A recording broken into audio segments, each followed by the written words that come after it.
Hey, Shalom, Shalom. It's the brother Azariah from the Pittsburgh GMS camp. First and foremost, I want to give all honor, glory, and praises to Yahweh Ba'ashem, Yahweh Shah. Double honors to the apostles and elders of the Great Millstone. Much love to your brothers that they're preaching the truth and sincerity. And I just want to share a testimony of what happened to me this morning. I pulled up to the I took my wife to work. Okay, and I pulled up to the store, and there was this dude up there. He pulled up next to me. He was in a little two-seater little Corvette or whatever. I ain't paid no mind. I kind of thought he was a Jake when I glanced. You know, you glance over, you ain't really paying much attention. But he had straight hair, so I was like, it's probably Edomite. You know, and I kind of brushed it off. But whatever reason, I looked over, and so I went in the store. Next thing you know, I ran into him again. You know, I ran into him, and we got to talking.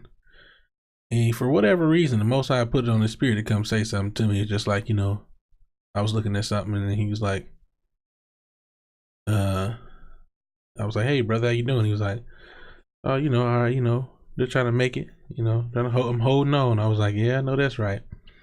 And, you know, I was end up sticking around for a little bit. And then he walked over to me like he just felt the need to talk to me. Most I put it on the spirit to talk to me. Just like, you know, man, I came up here to the store and forgot what I was looking for. And, you know, people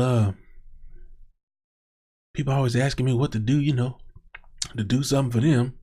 And instead of doing my own thing, and I always end up getting confused. He's like, you know, I'm about to be 76 years old. You know, he's an older Jake. But he didn't really look that old. You know, black don't crack in many cases. Yeah, I'd say he looked about like he's about in his 60s, 50s, 60s. But anyway, you know, he was like, yeah, I need to start telling him. I could tell that I could smell cigarettes on him. You know, so I was like, you know, I kind of want to warn him, you know, be in my spirit to like, hey, man, you need to quit smoking. But, you know, either way, I just kind of let it ride or whatever.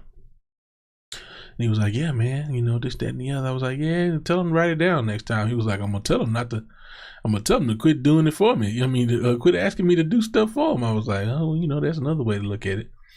Then the chick came around, this older chick or whatever, and he was like, hey, how you doing, whatever. And they kind of started talking, so I was like about to walk off, but some kind of, you know, something was kind of on my spirit to just kind of hang back a little bit and just, you know, I didn't want to just walk off because we was talking when she walked up. So I just kind of inched away, and then I looked back, and he was like, all right, brother. I was like, all right, bro, you know, whatever the case may be.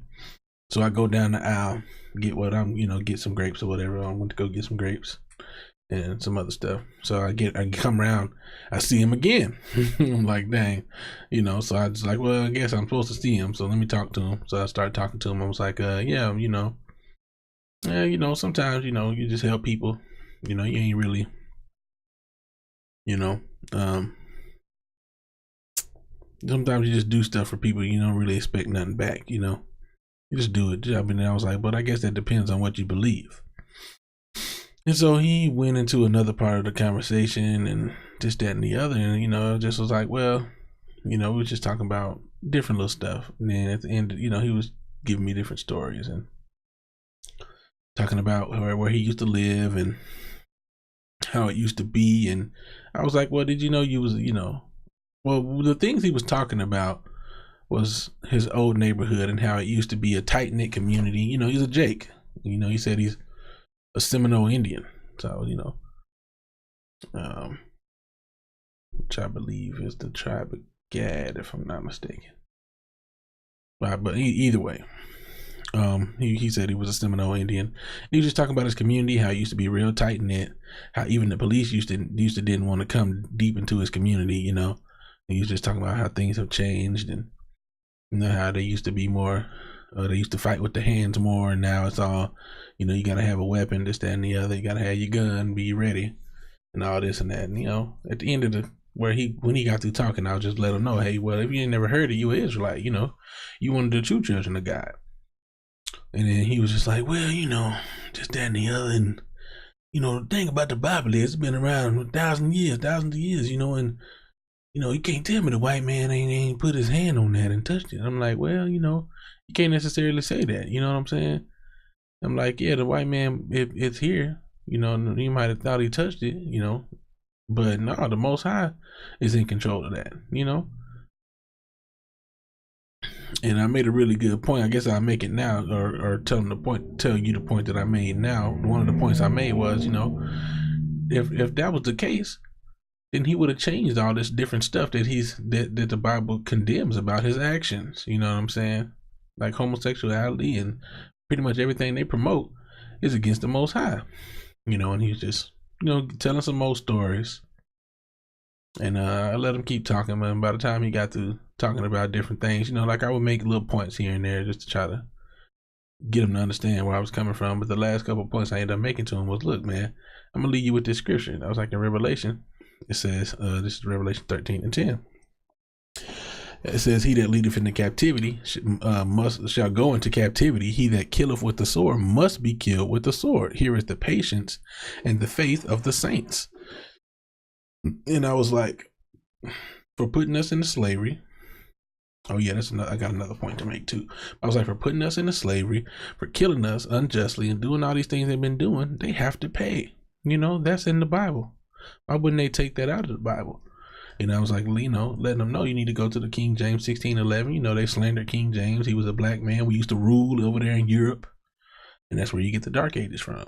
That's why ain't no history on the Dark Ages. And he went into this whole, yeah, they broke the nose off the pyramids. I'm like, yeah, but that ain't the point. The point is that you were Israelite, and they said that we would lose our heritage. And, you know, it's just making the normal points.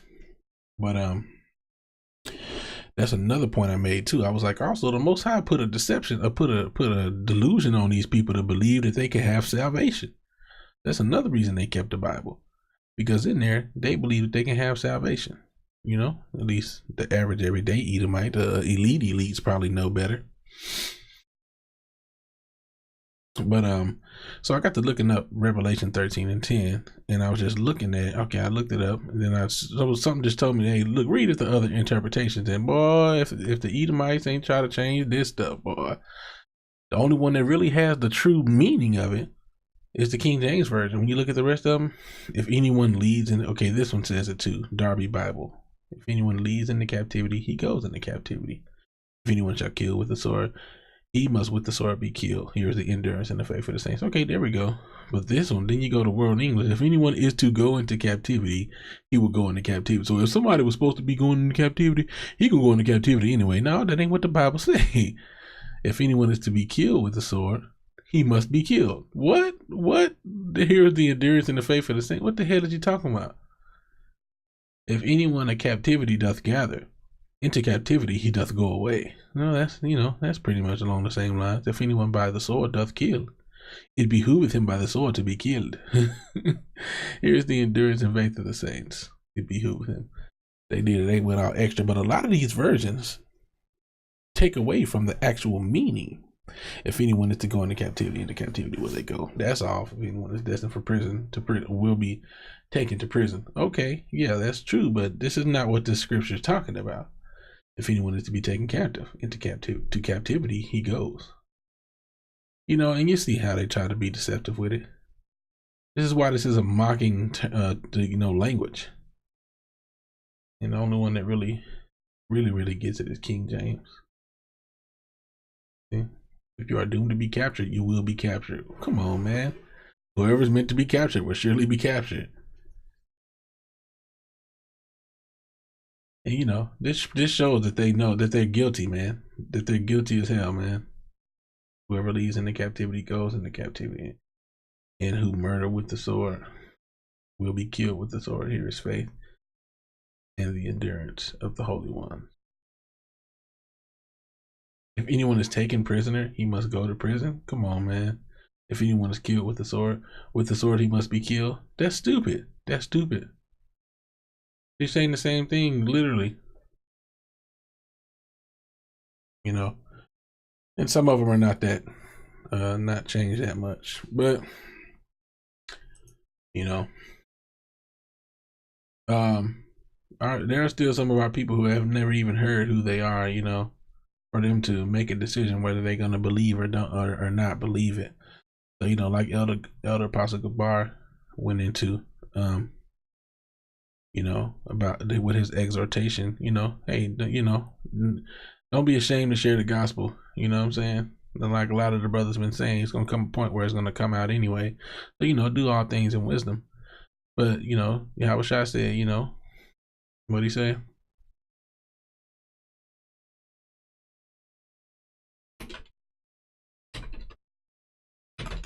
I don't know if I typed that. No, I typed it. Luke 9:26. For whosoever shall be ashamed of me and my words, of him shall the Son of Man be ashamed, when he shall come in his own glory and in his Father's and of the holy angels. So, we can't be ashamed of sharing the gospel of Yahweh Shai, Hamashiach, you know what I'm saying, to whoever, you know what I'm saying. We got to remember what we're doing is a labor of love towards the Most High Yahweh Ba'ashem Yahweh Shai, you know what I'm saying, and a labor of love to our fellow brethren, Christ, Hamashiach, Yahweh Shai. This is a labor of love, you know what I'm saying? So let's do it. Just do this with love for the Most High, and with the beauty that comes with sharing with somebody, and with opening up their eyes, or with helping to open up their eyes if the Most High is destined them their eyes to be open. Contend for the faith. That's what we're here to do, and to win over the gainsayers if possible. You know what I'm saying? Which it does take endurance. But anyway, I just want to share that. With you guys. Call halal Yahweh Ba'ashem Yahweh Shai. Double honors to the apostles and elders of Great Millstone. Much love to you brothers out there preaching the truth and sincerity. With that, I'm going to say shalom.